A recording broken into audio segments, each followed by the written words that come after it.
Take it away. I hope you recognize me. I'm in costume right now. My normal attire as a scientist is shorts and a Hawaiian shirt. Sometimes I have shoes on, most of the time not. Can we dim those lights? There we go. That's good. So I hope my computer lasts because it did a rapid drop in power in the last hour for some reason. I don't need to talk about this too much because I just got an introduction, but as we said, I'm a research scientist at LASP. My background in graduate school was aeronomy, where aeronomy is the study of the upper atmosphere and how it reacts to energy inputs, either from above or from below. It involves a lot of chemistry and physics. I got into it because I like to do hardware. I'm an experimentalist, and I had an opportunity to come to graduate school in Boulder and fly sounding rockets to look at the upper atmosphere. My mantra of life is that experiment is the test of all knowledge, so I believe measurements more than I believe theory, even though I have lots of arguments with theorists about that. They say they're right and I'm wrong. As you heard, I currently work with instruments that measure the sun, in particular the extreme ultraviolet sunlight that enters the Earth's atmosphere. We'll talk more about that. I'm co-I on TIME-C. TIME is a satellite from NASA that the acronym stands for Photosphere, Ionosphere, Mesosphere, Energetics, and Dynamics. It has instruments that look down at the Earth's atmosphere, but the instrument that I help build looks at the sun to measure the energy input into the atmosphere. I'm a project scientist on the Solar Dynamics Observatory Extreme Ultraviolet Variability Experiment, which is also measuring the solar input from the sun in the short wavelengths. I'm PI for GOES. I heard you mention GOES. GOES is the weather satellite primarily, but has a space weather suite of instruments. And the next generation of GOES satellites, we're building the instruments that will measure the solar EUV input. Get a theme here. Actually, right now with the weather we've been having, the satellite images are the only view we get of the sun. Yes. There's a reason why satellites are used, especially when you're looking at the ultraviolet, because you don't see it on Earth at all. And I'm also an instrument lead for, oddly enough, Solar EUV instrument on the MAVEN mission to Mars.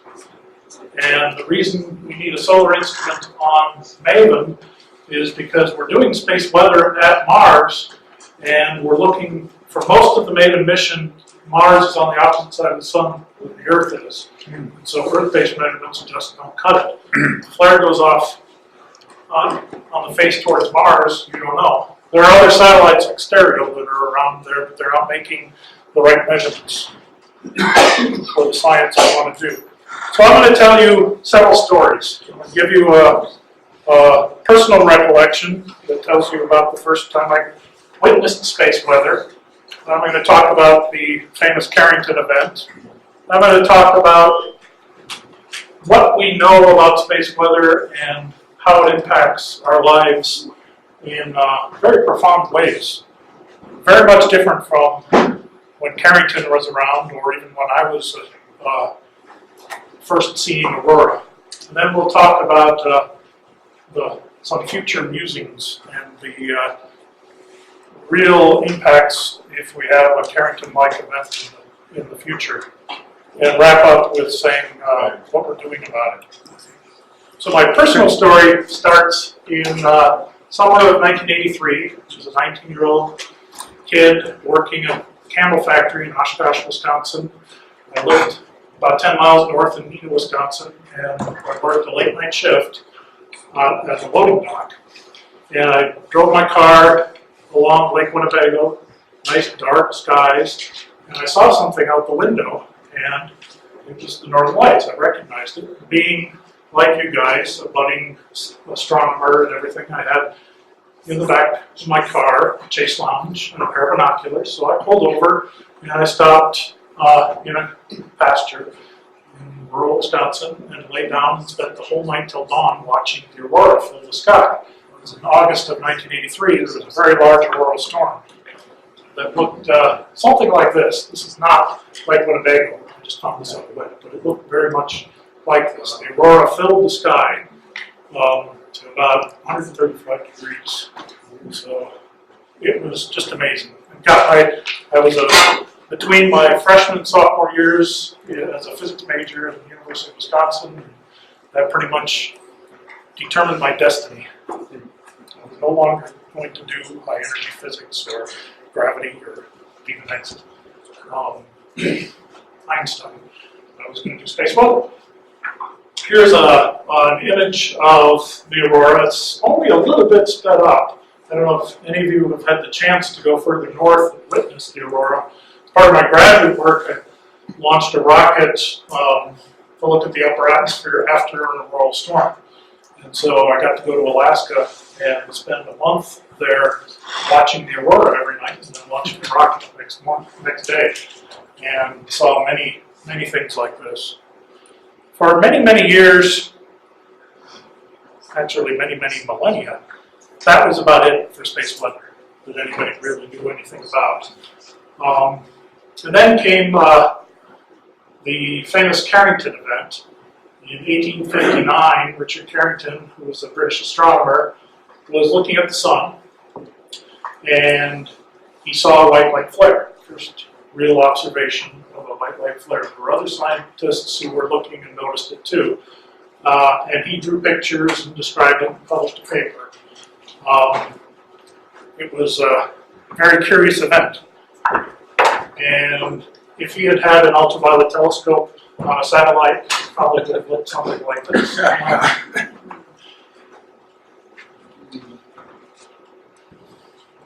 The next day, on Earth, all heck broke loose. And we had the real first space weather event that affected human technology. What happened was that telegraph operators all around the world had major problems. Many of them could transmit telegrams without turning their equipment on because electricity was flowing through the wires caused by a geomagnetic storm, changing the ionosphere, causing ground-induced currents in all their wires. A lot of telegraph offices had problems with their equipment exploding because there were current surges that were so big that they overloaded the equipment, and several telegraph stations actually burned out because of that.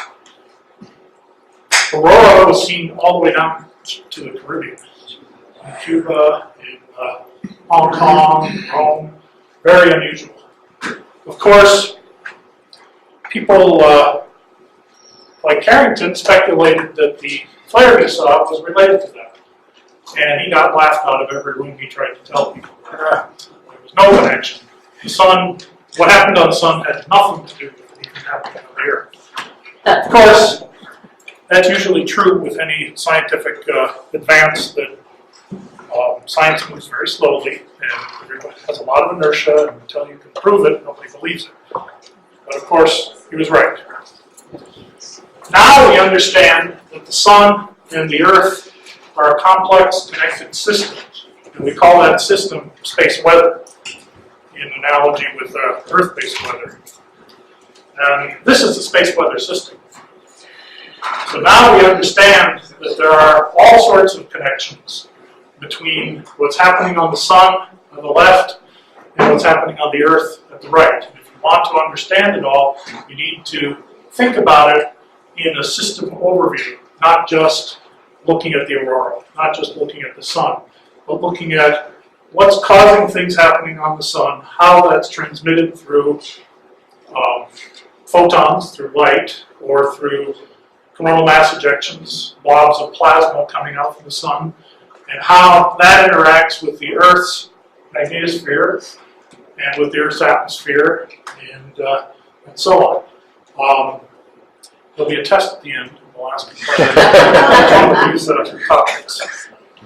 We run a program at CU, Research Experience for Undergraduates, and I give a talk like this to them on their first day. We do a week of lectures on space weather, and I give them a similar thing like this, and they all go, ah, and by the end of the week, they have the opportunity to stand up and draw this on the board. And it's amazing that they all can do it. Because it's really simple, actually, if you break it down into pieces. And the story starts at the sun. The sun gives off light with all different wavelengths. The sun also gives off charged particles and magnetic fields. All of those interact with the Earth. And the sun is constantly changing on all time scales. There's nothing quiescent about the sun. You often hear people talk about a quiet sun. A quiet sun is probably the most active thing you'll ever see in your life, unless you look at an active sun. And the activity happens on all time scales, from seconds to millennia, and everything in between. And it happens on all length scales. Solar physicists always say they need higher resolution instruments, because then they'll be able to answer more questions and figure out what's going on. But all they get are more questions, because they're looking at finer detail and seeing that things are happening down. They could have molecular or atomic resolution, look at all of the atoms, and it still would be smaller than that. Here's a little movie showing granulation of the sun. These are convection cells, basically, just like boiling water. Heat coming up from within, heating the material of the sun. It rises up, cools off by radiating to space, and it falls down. These convection cells, or granules, are about a megameter across, 1,000 kilometers. So the size of this image is just a bit bigger than the Earth.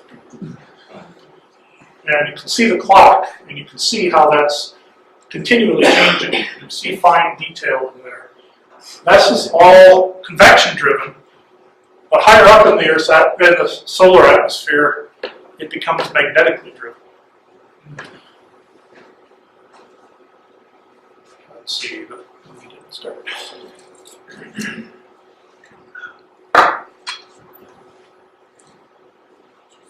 So I heard you talking about sunspots. Here's just a short movie of about a couple of weeks as a sunspot group moves along the surface. This is a very large sunspot group. But you can see how it's continually changing. And new sunspot groups appear from the limb, but also appear out of nowhere. And old sunspot groups disappear.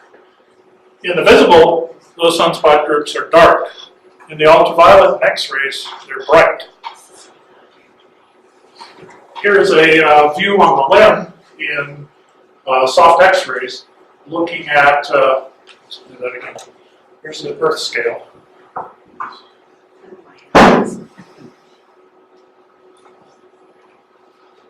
Looking at a lot of structure in the outer atmosphere of the sun, or the corona, and you see this is all magnetically driven. You're looking at plasma following magnetic field lines. Those magnetic field lines are being generated by the convective motion going on in the granules. You heat up hydrogen and helium hot enough, and it ionizes. And you move it around, and you generate magnetic fields. And those magnetic fields extend out into the thinner atmosphere, and they can grab and hold plasma in tubes that follow the magnetic field lines. You see, this is an active region sitting on the limb. That's actually the chromosphere? That's the corona. Pretty much everything I'm going to show you is coronal. So the temperatures are like 1,000,000 Kelvin in the corona. We've superheated the plasma, which is why it's plasma. So here are sunspots. but in extreme ultraviolet and soft X-rays. And you can see that sunspots are very bright in the shorter wavelengths. And that's because you're looking higher up in the atmosphere. The sunspot is dark down at the surface of the sun on the photosphere because that's where magnetic fields erupt from the atmosphere, the surface of the sun, and they lift up material up into the corona, and it gets heated up there. And emits a lot of light because it's confined by the magnetic fields. And you can see that it's very active. All the motion is continuous. Here's another wavelength of the EUV. And there we saw a coronal mass ejection. The flare went off, and let's see if that's going to repeat. Flare goes off on the limb, and it spews material out into interplanetary space. We call that a coronal mass ejection. Question? All the particles hitting them. Exactly. Yeah. The satellite, I think this was Soho, all these particles come very quickly if you look at the time. Yeah. They're very relativistic particles, high energy particles, and those can do a lot of damage to spacecraft, cause a lot of noise. There's another way to look at the sun, which is through a coronagraph, and this has superposed an image of the sun from an ultraviolet telescope in the center, and then pieced together 3 different coronagraphs. Yes, you see comments. What you're looking at here is actually white light scattered off of the plasma that's coming out in the solar wind, and you're seeing these bursts, which are the coronal mass ejections coming out of flares. So this is probably, you're watching about a week's worth of stuff. Now, you talked about the solar cycle. The sun goes through activity cycles where you have more or less sunspots, more or less magnetic activity. And it roughly goes in an 11-year cycle. It can be anywhere from 9.5 years to 15 years. It's really double that. It's a magnetic cycle. And the magnetic field of the sun starts out as a nice dipole with north on one side and south on the other. But because the sun is a fluid on the outer surface, it rotates around differentially. So the equator is rotating faster than the poles. And so magnetic fields trapped in the plasma in the atmosphere of the sun actually get wound up and start to lap each other. And they reconnect and make little knots, and those are sunspots and active regions on the sun. And you see them, here are ultraviolet images, you see the activity from solar minimum down here increases, and you see more active regions, and the sun gets really, really complex magnetically. There is no true north and south pole anymore. It's just knots of north and south all over the place. And for some reason, then, that all simplifies itself gradually, and you come down to the declining phase of the solar cycle, which is shown in the top there, and you go from a very active sun back to a very quiet sun with a dipole magnetic field again, but it's flipped from 11 years ago. And then that repeats over and over again. And you can see in the center are just the sunspot record in yellow, showing the 11-year cycle going back. But the sun isn't that regular. We have periods like the longer minimum, we call it, in the late 17th century, where there were 30 or 40 years where no sunspots were recorded at all. There are a lot of people that think the small solar cycle we're having right now is a precursor leading us into another longer minimum. There are those of us who do space weather who certainly hope not. You want another big one.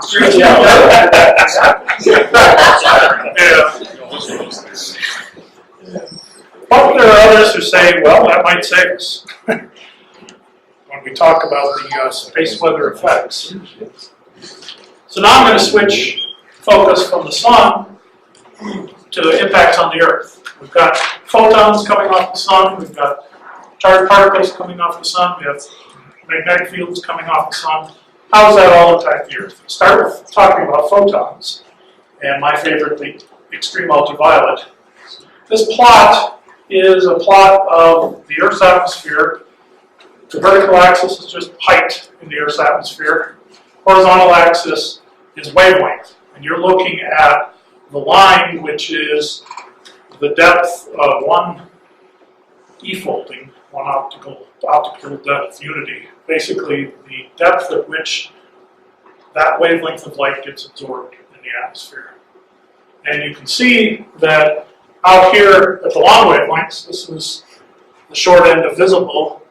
Out here, the light gets all the way to the surface. That's the visible light we see. Go into shorter and shorter wavelengths, and the energy gets deposited higher and higher into the Earth's atmosphere. The thermosphere, up at the top of the atmosphere, is where the shortest wavelengths get absorbed, except maybe X-rays and gamma rays. But the extreme ultraviolet and soft X-rays all deposit their energy above about 100 kilometers. That's a lot of energy. Every photon in short wavelengths has more energy than a photon in long wavelengths. So even if there are fewer photons hitting the Earth's atmosphere at the short wavelengths, they're dumping more energy than the more numerous long wavelengths. It's called the thermosphere because it's hot. The upper atmosphere absorbs all this strong short wavelength light and heats up. The temperature of the thermosphere can vary from 800 to 1500 Kelvin. And that is driven by the amount of extreme ultraviolet light going into the Earth's atmosphere. And that is variable based on the activity going on the sun. You saw the extreme ultraviolet images of the sun. An active region or a sunspot is really bright. Those bright spots are putting out more short wavelength light. And so through the solar cycle, if we were to plot extreme ultraviolet light coming to the Earth, it would look a lot like the sunspot cycle. So you would expect that the upper atmosphere then would change following the sunspot cycle. The kind of changes that happen, I talked about heating of the upper atmosphere.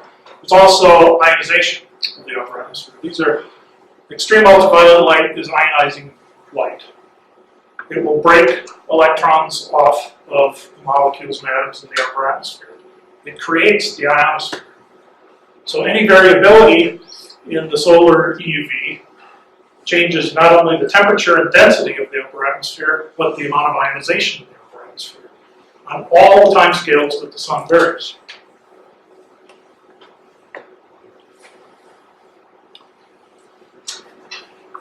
Let's see.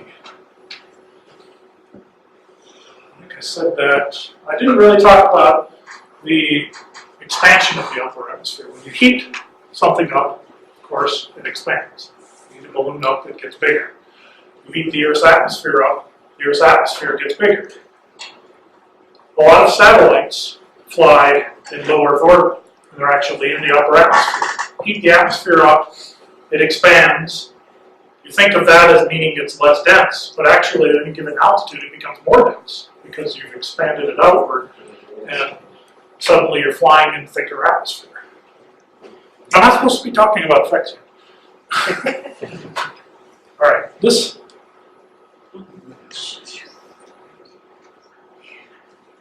We have about 8,000 satellites in orbit around the Earth. Does that The Air Force tracks about 35,000 debris? Are you counting debris? Not in the 8,000. No. There are about 35,000 objects that are being Wow. Thank you. that are bigger than a softball, and then zillions more smaller than that. So in this movie, this is just tracking all the satellites. You see geosynchronous orbit, geostationary orbit. You see lots of Middle Earth orbiting satellites. And you see all these low Earth orbiting satellites. All of those satellites are essentially in the upper atmosphere of the Earth. So any solar activity that affects the upper atmosphere are going to change the orbits of all of these satellites because of the density changes. They're also going to change the ability of those satellites to communicate to ground because of change in ionization in the upper atmosphere, which changes how the atmosphere transmits radio waves. Why are they going in different directions? Why not? It all depends what your satellite wants to do. Because the skating rink all speaks the same way. Right, well, but everybody wants to do something different with their satellite and be over certain parts of the Earth at different times of day, or different precession rates going around so they can map throughout a whole day. Well, couldn't they do that going the same direction? You're talking about a world with 140 countries, 170 countries, about several dozen of them are space-worthy. They don't talk to each other about what to do. They crash into each other. Sometimes they do. That was chaotic. They did fly. It's very chaotic. Which one is the three? So here's just a plot showing, in red is the solar extreme ultraviolet light at a particular wavelength, 30.5 nanometers, and showing, this is over 1 year, showing even finer scale variations. This is solar rotational variation, so those bumps are about 27 days long. And they're these active regions, sunspots, moving around. And they're bright in the extreme ultraviolet, and it's like a lighthouse spinning around and shining on the Earth and brightening and dimming. Below that, in the black, is the drag rate on the timed satellite that I talked about. Basically, it's a measure of the resistance the satellite has going through the atmosphere. And that relates to the satellite falling down, essentially. And you see that the correlation is almost perfect between the solar output in the UV and the drag rate on the satellite. It's basically a measure of the density or temperature of the atmosphere. The space station has rocket thrusters on it to keep boosting it up because it's in low Earth orbit and it keeps falling down. And it falls down with solar activity. Most of you, since you're an older group, remember Skylab. Skylab came down much earlier than planned because the solar cycle peak that peaked around 7980 was very, very large. And it expanded the atmosphere and caused a lot of drag and brought Skylab down years before anticipated. If we look at even shorter timescales, this plot is covering about, 3 days in the fall of 2003, right around Halloween. Halloween 2003, there was a huge flare on the sun, and that flare is captured by this black line, which is the GOES soft X-ray measure that I heard somebody talk about at the beginning. This was an X17 flare, I think. And the Carrington event has been, they didn't have X-ray satellites back then measuring it, but people estimated it was about an X45 flare. Our GOES instrument will be able to measure an X1500 flare, which is probably like other. The color plot there is density at a particular altitude in the Earth's atmosphere. I think that's like 400 kilometers, measured by the GRACE satellite, which is a gravity satellite. It measured basically density as a noise thing that it has to subtract from its gravity measurements. But it's a plot from north to south, 90 degrees north on the top, 90 degrees south, through time of the density of the Earth's atmosphere. And you see the subsolar area is denser because it expands up. And the poles are less dense because they're cooler, they're not getting as much sunlight. This flare went off, and the density of the atmosphere at that altitude more than doubled. This flare lasted less than a few hours, but you can see the density enhancement lasted about a day, a couple of days. So even the shortest timescales affect satellites. In fact, what happens with that animation of all of the satellites orbiting is the Air Force is tracking that and tracking each satellite, but they can't look at 35,000 objects all the time. So most of the objects they look at once a day or once a week, and they pinpoint its location, and then they run a model of the Earth's atmosphere to figure out where it's going to be. And then the next time they look for it, they are usually pretty close. Something like this Halloween storm in 2003 goes off, they lose most of their satellites because they're not there when they look back to track it the next day, because they can be dropped by a kilometer in altitude, and that changes their orbit. So it's a... Military mind gets very upset at changes. Oh yeah. Was Hubble affected? Hubble is affected, and each of the servicing missions raised it again. It's in a high low Earth orbit. So now that we don't have servicing missions anymore, it's actually a good thing that we're having a very weak solar cycle, Will because the James Webb one be affected? That's in the ground. yeah, that's way Outside the atmosphere. way outside the atmosphere. It'll be affected more by the radiation from the sun in terms of the particles and such hitting it. We can talk about ionospheric effects.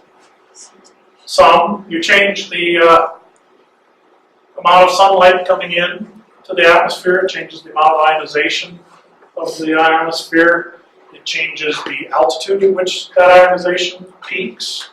So if you're doing ham radio stuff and you rely on the atmosphere to bounce your signal off to another part of the Earth over the curve of the Earth, it matters how high or low that ionization occurs. If there's very little activity, then that layer is really high, and you can actually talk further. If there's a lot of activity, that layer can be really low and disrupt.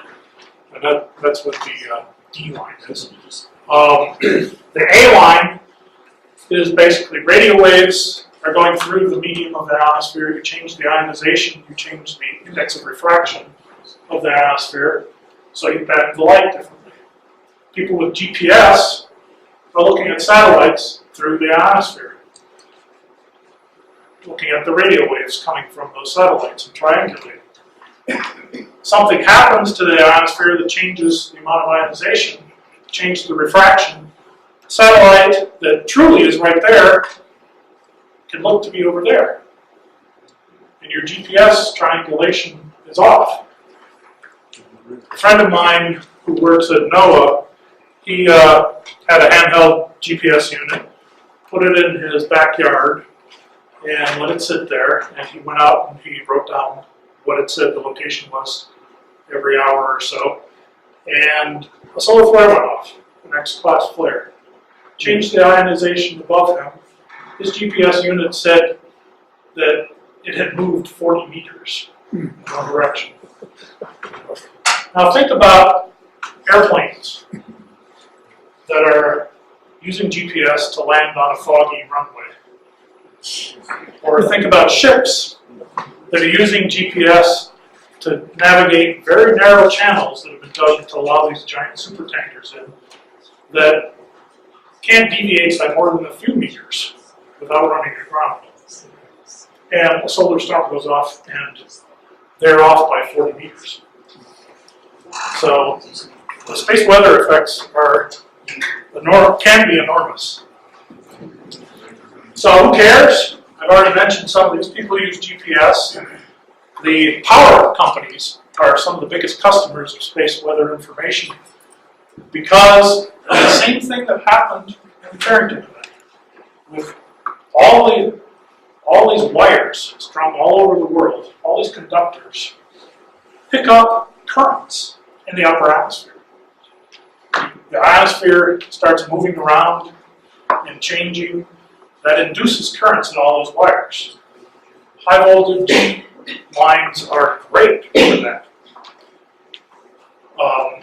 And ground-induced currents can double, triple, even quadruple the load in those lines. The oil industry, the ship up in the corner there is actually an oil rig ship. They locate their drills using GPS. Often that ship will be sitting there, but the drill isn't actually going into the ground at the bottom of the ocean for a few miles away, or probably left to right. So they're very concerned. My family, before I was born, were farmers. Farming has changed a lot since then. And now all these big corporate farms are using GPS to plow and plant long rows, miles long, and that gets all screwed up if their GPS gets screwed up. The FAA and the airlines all care about space weather because of many different things. And I'll actually have more slides on that coming up. We talk about particles now. So we talked about light. Let's talk about particle effects. So here's an animation showing the sun as a cartoon. The flare is going to go off, and it's going to shoot a blob, basically, of plasma. This is a ball of charged particles, mostly protons and electrons, held in a magnetic ball that travels and rolls out into interplanetary space. If it hits the Earth, it hits the Earth's magnetosphere. And our magnetosphere protects us in a lot of ways. It's like shields on the Star Trek, the Enterprise, put the shields up. We have a shield. Mars does not have a shield. It's a very weak magnetic field. It's just residual. So one of the exciting things about the MAVEN mission is we're sending a whole bunch of space weather instruments there to measure the impact on a planet that doesn't have a strong magnetic field like the Earth. So what happens when the CME hits the Earth's magnetosphere is it rattles it up. It shakes it up. It compresses it in the front, elongates it in the back. It energizes electrons and protons that are already in the Earth's magnetic field, and they go streaming along the field lines and hit the Earth at the poles. Because the poles are where the magnetic field lines come down and hit the atmosphere and give us the aurora. But also, all those energetic particles are ionizing the upper atmosphere. They don't just make pretty lights. You're putting a lot of energy in, and just like the energetic photons, the energetic electrons knock electrons off the neutral atmosphere and create more ionization.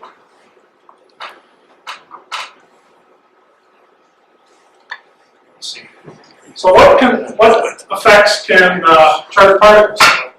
There's a series of images from a satellite down here in the corner.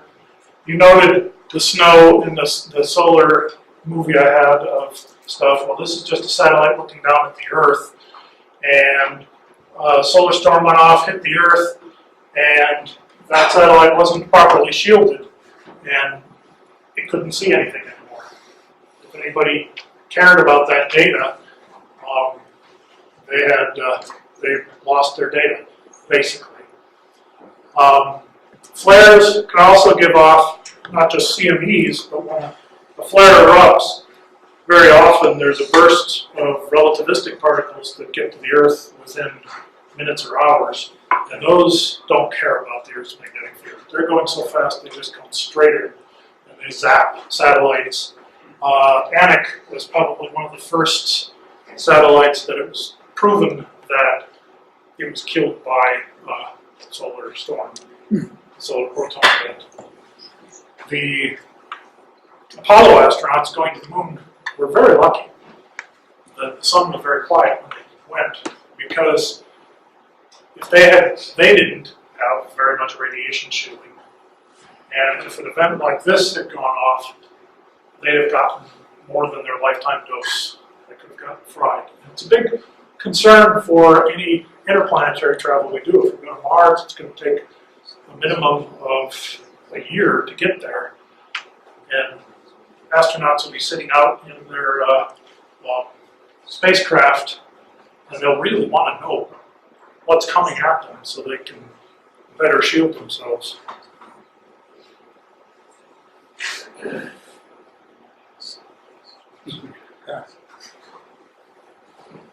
So we showed the animation that showed the shaking up of the magnetosphere, giving us geomagnetic storms and enhanced aurora. You get increased radiation at the high latitudes, these precipitating electrons coming down and hitting the atmosphere, but some are even penetrating to levels where airplanes are flying. Crews that fly on polar routes, many of them have demanded that they be allowed to wear radiation badges, or be required to wear radiation badges and track exposure, because they're flying every day over the pole. Pregnant crew members are not allowed on polar routes anymore. There's also ionization effects. You get the same sort of ionization effects, but in a more complicated way, because things are coming along the Earth's magnetic field lines as opposed to straight in like light. And you get very complicated currents in the upper atmosphere when there's an auroral storm going on. Communications for polar flights is a big thing. There's a requirement, and somebody here can correct me because I know you guys know a lot about this, that long international flights have to be in contact with the ground somehow, all the time. When they're going over the pole and an auroral storm happens, they lose contact with the ground, and so the airlines will reroute those flights and not go over the pole. And that actually costs a lot of money and time. Let me actually show a plot of that. This is from almost 10 years ago, 9 years ago, showing the few polar flights that were happening. This has increased by more than an order of magnitude daily. There are many, many flights going over the poles. And this red area shows in January of 2005, there was a big auroral storm that hit. The flare happened a few days earlier. CME came, shook up the magnetosphere, caused increased particle precipitation in the North Pole, and communications went out for these airplanes. So they all had to reroute around, and some of them even had to stop in Alaska and other places to refuel because they weren't capable of going as far as when you don't go over the Great Circle anymore.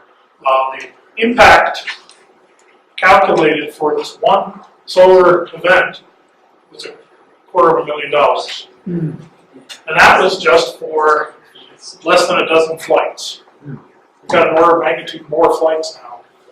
So the impact would be much more than this. We talked about the power companies. This is why the power companies care. On the left is a transformer. On the right is the transformer after a big geomagnetic storm in 1989. I was in Alaska launching a rocket during that. But during that big storm, Hydro-Quebec had a transformer blow out, and 1 million Canadians lost power for 9 hours. these transformers are as big as houses.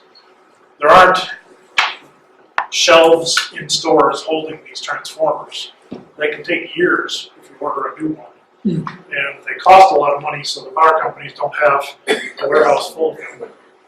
Sorry. I'm not sure if you're familiar with what 1 second after, like an EMP pretty much destroys all the electronics in America. Could like a CME or some type of solar weather event, like hypothetically, cause that much damage? Not in the same way, no.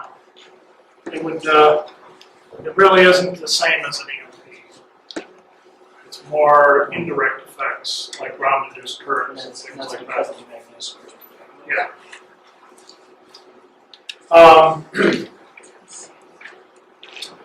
Let's see.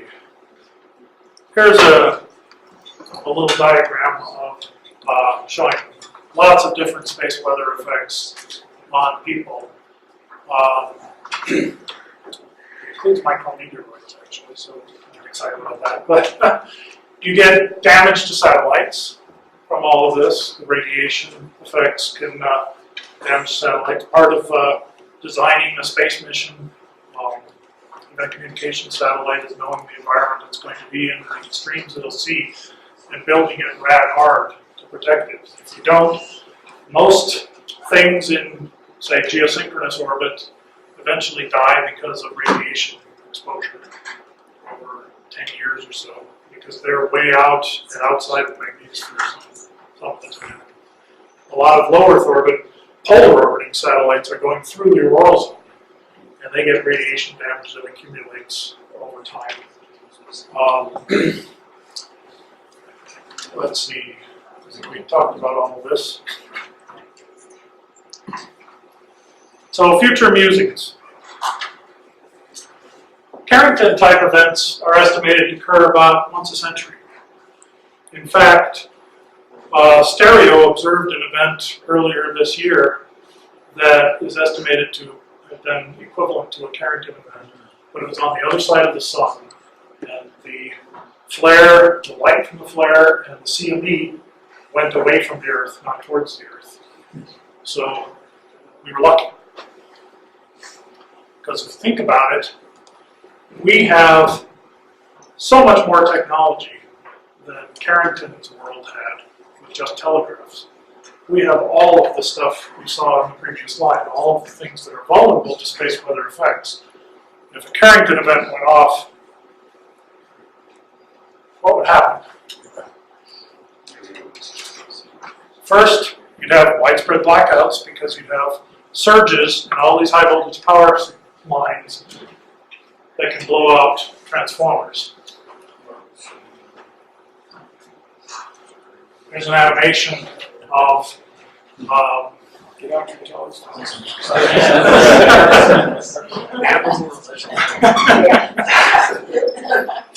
Yeah, get out your telescopes. It's great. So, you'd have communications blackouts. Your GPS wouldn't work. Your cell phones would probably not work. Your emergency response communication, which is all satellite, wouldn't be working. Your satellite navigation would be all screwed up. Your HF radio communications would be screwed up. Planes would all be grounded because they can't talk to the ground. The military would lose significant situational awareness. That's the big buzzword for the military. They want to know what's going on everywhere. It's a great time for somebody to attack.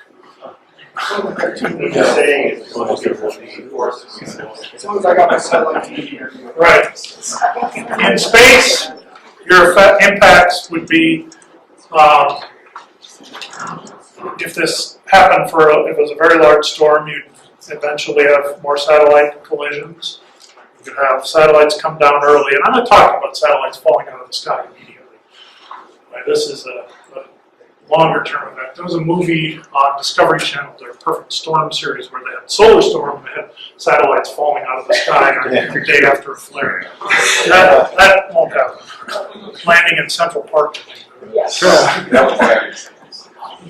Communications with satellites would get disrupted just regular global communication would get disrupted. Satellites would get their brains fried. Astronauts on the space station would have problems. If they're going to Mars, they're probably dead. The National Academy of Sciences did a study that was chaired by my boss, Ken Baker, at last, that looked at the societal and economic impacts of space weather. And they concluded that a Carrington event back in 2009 would cost the world about $22 trillion in terms of having to repair and recover from that. Basically, they compared it to the global Katrina event. And the impact. What's that? Would there be zombies? Maybe. So what are we doing about it? There's actually a lot of people doing a lot of thinking about it. We have international and national space weather programs, NASA, NOAA, the Air Force, USGS, the FAA, the various meteorological and space weather societies or programs around the world, in Europe, and Russia, and China. We're all working together. We're doing research, we're building models, and building observing systems that are watching the sun, what's going on there, watching the interplanetary medium for things coming. We have satellites orbiting the Earth that are measuring space weather in real time. The GOES instruments that my group is building, we have a data latency requirement of 5 seconds, which means that 5 seconds after we see something happening on the sun, everybody on the world can see our data and watch the GOES X-rays go up or down, or the particle data and things like that. And all these groups and all the customers of NOAA and these space weather programs are watching this. And they will do things and respond to it to protect their systems. Power companies, I kind of oversold the power company problems because really their systems are sized to take huge currents. But what they do is they're all interconnected and they sell power to one another. They transfer huge amounts of power. The Hydro-Quebec thing happened at just the right time of day that they were transferring power to another grid. And suddenly they got a huge surge on top of the currents they were already putting through, and that's what burned out. So they know if there's a space weather event like that happening, not to transfer power, and they can even do brownouts on purpose to keep the currents low in line. NASA and other space launch services won't launch satellites when space weather storms are going on. Airlines won't fly over the pole when space weather is going on. Most of the things are reactive, but we plan for satellite orbits, projecting ahead into what the space weather we think is going to be. So there's a lot of effort and research going into not only real-time understanding of what's going on, but forecasting what's going on. We'd say right now in the space weather community, we're at the state that the terrestrial weather community was 30 years ago. So 30 years ago, you got pretty good, but not really great weather information about what's going to go on. They couldn't tell you that on Sunday we're going to get 7 inches of snow in Highlands Ranch and 17 inches in Rollinsville, but they could say it's going to snow. So that's the state we're in. We can say something's going to happen, but we can't say exactly how big it'll be. We can make guesses, but we're working on it. And we're building on using many of the same techniques that the terrestrial weather people use. Ensemble models, linking models of the sun to models of the interplanetary medium, to models of the Earth's magnetosphere, to models of the Earth's atmosphere, and using real-time data to drive those. so that we can understand what the impacts will be. So we got you covered. Don't worry about it. And that's the end. My battery didn't die.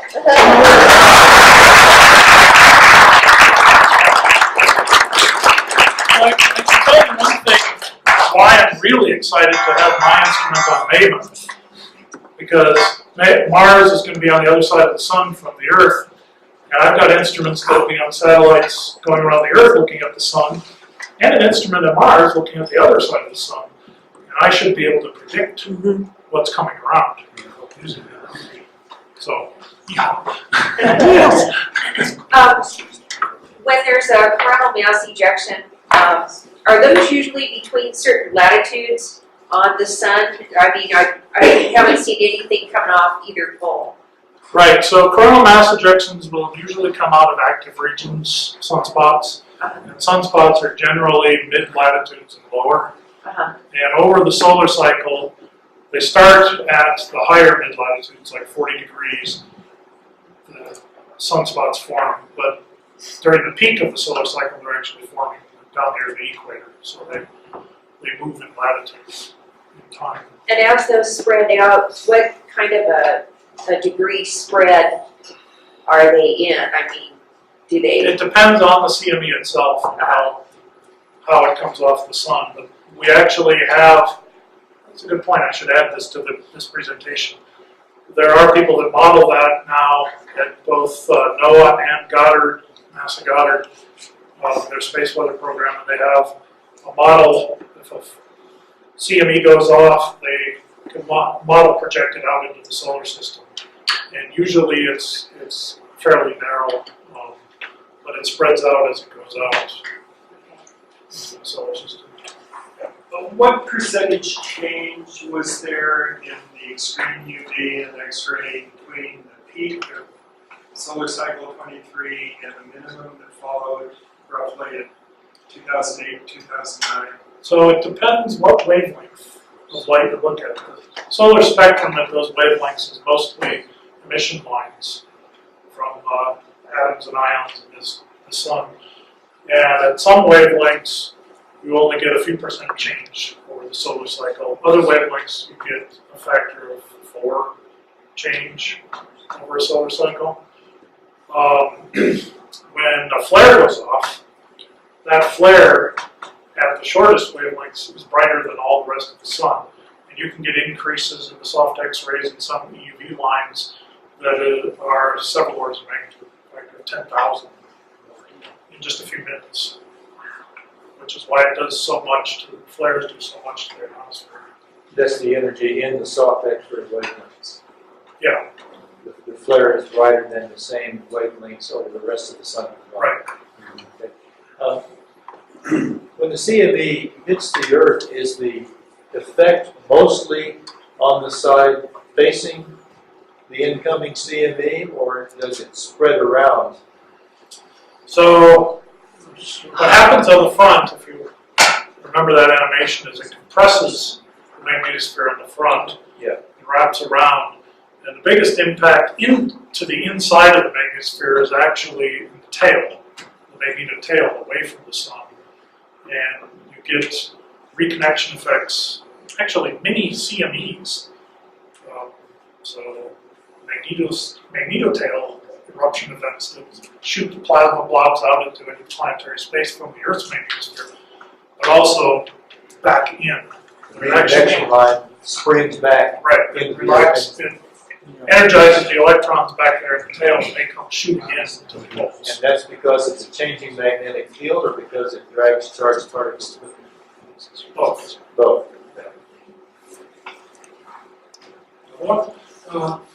I've heard that some people try to look for historical events and like excess carbon-14 being created in that, and there's only like one that they argue about these days, like the tree rings. So you're talking about like a CME type event, a Carrington type event? Yeah. Did you know much about that? I don't know much about it on the short time scale events. A lot of people use tree rings and ice core samples, looking at beryllium deposits in ice core samples, and carbon dating things to see the solar cycle variability, because things get laid down at a very slow rate.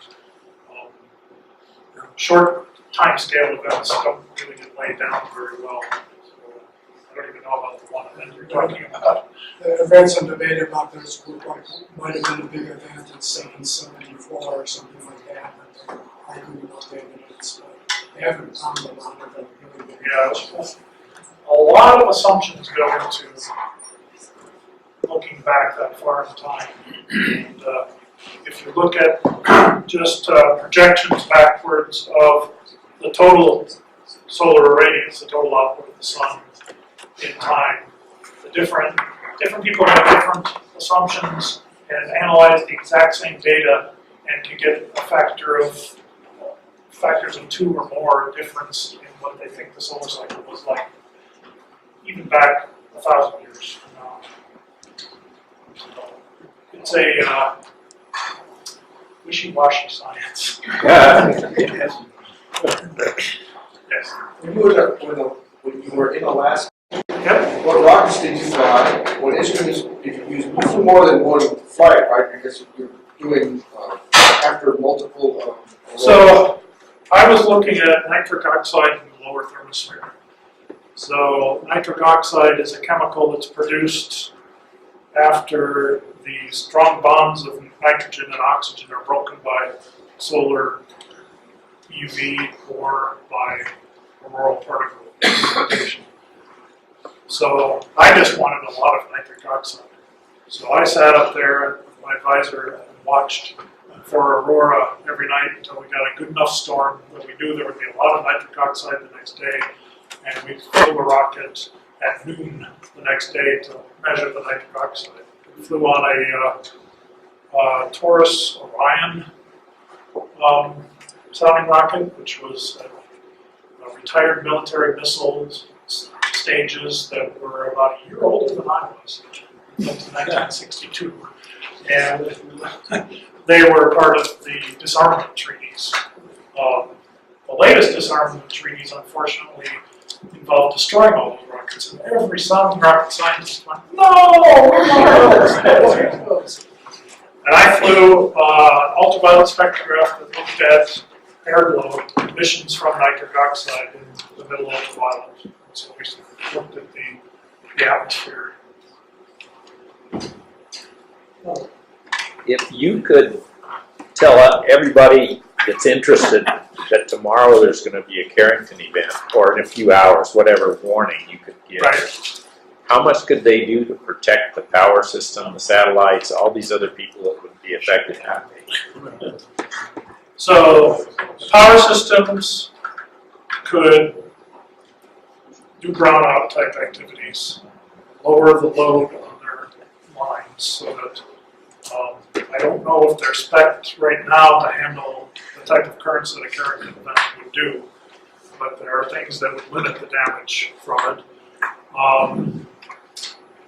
Anybody who relied on GPS would not rely on GPS. Yeah. To fly in storms, and wouldn't fly when they couldn't see where they're going, wouldn't fly over the poles. The farmers would have to ride straight lines. You'd have to drive your car on the road that you see instead of what your GPS is. In terms of astronauts, really there's nothing they can do. We don't have built into the space station bunkers to protect people.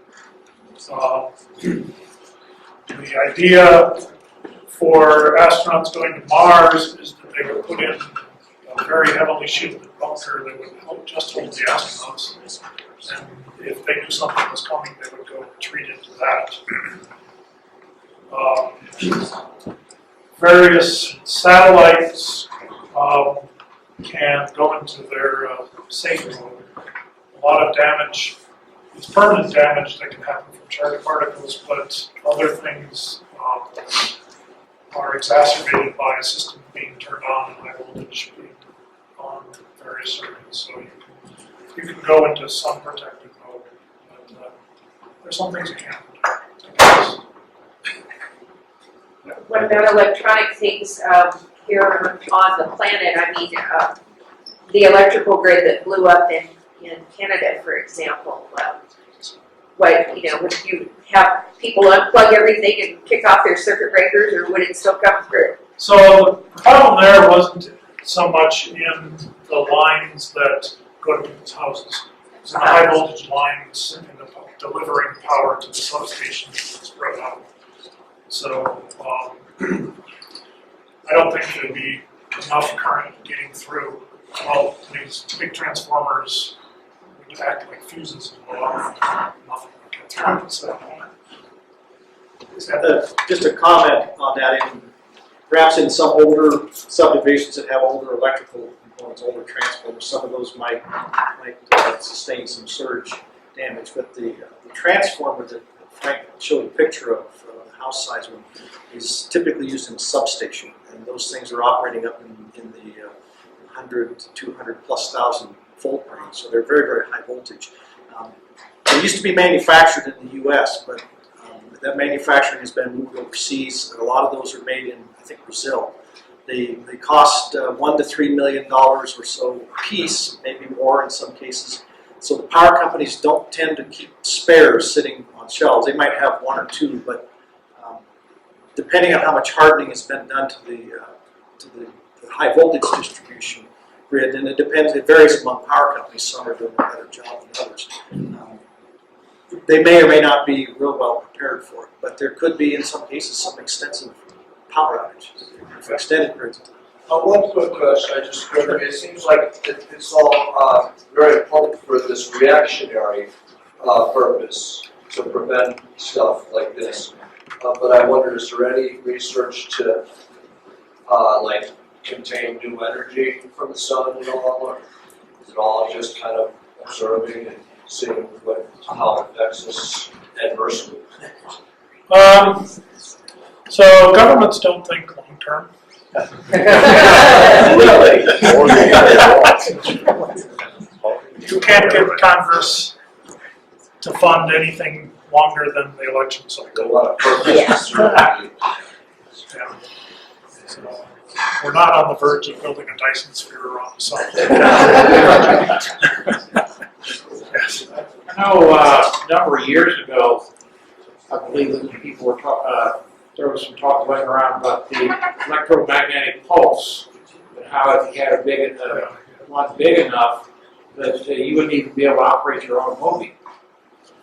And I just wonder how much the CMA would take to deliver a punch like that. I don't think the CME could do that. Really. It's a very different, an EMP from like a nuclear explosion is very different from The effects are what gets, quite different.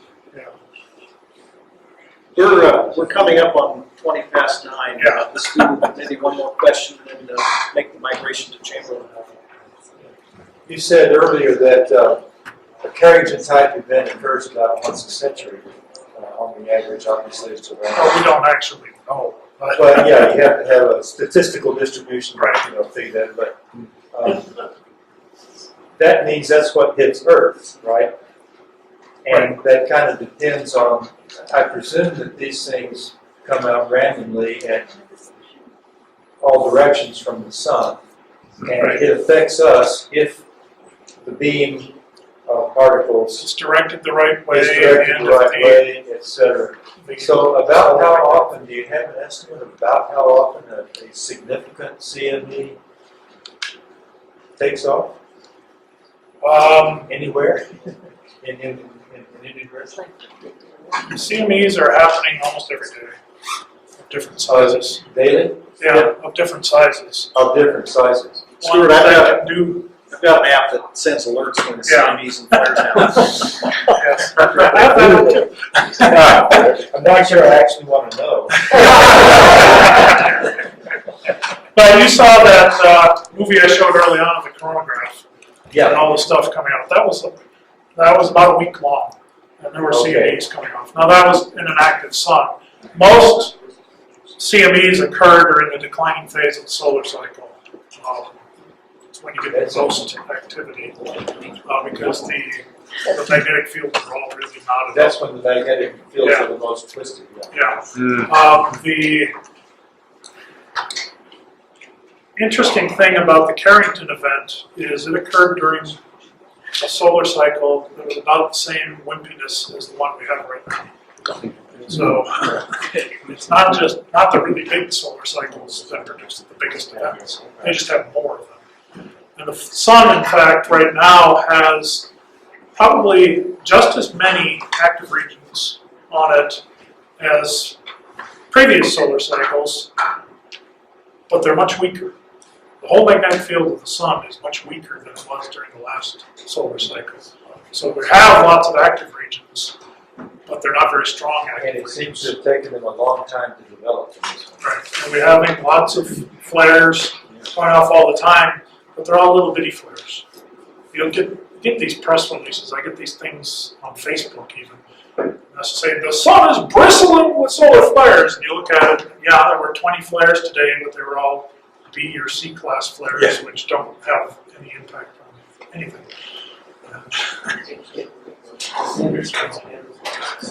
My worry about a quiet solar cycle or a wander minimum is that we're going to forget about the space weather effects and continue to build technology that's not designed to handle a lot of space weather. And we're going to come out of that into an active period, and things are going to fall apart.